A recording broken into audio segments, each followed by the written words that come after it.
اسمع شيكو يا طير، سلم لي على كل مجروح واملأ فؤاده بالهنا والسعادة.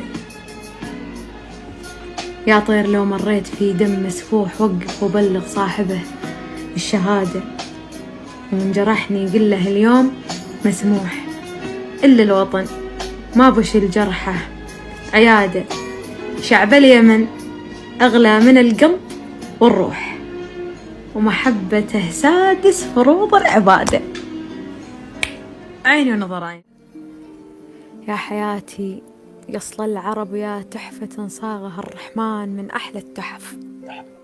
يا بلاد العز يا فخر الرجال، في خدودك كان لي مرفأ صدف، قبلة الحكمة وركن الابتهال. يا صلاة الشعر عند المنتصف وابتهال الروح في جوف الليال. قال اليماني افتخر بالانتماء لك يا يمن، يا تاج حبي والعروس، يا حبي الأول وعشقي قبل ما أعرف معاني الحب والطرف النعوس.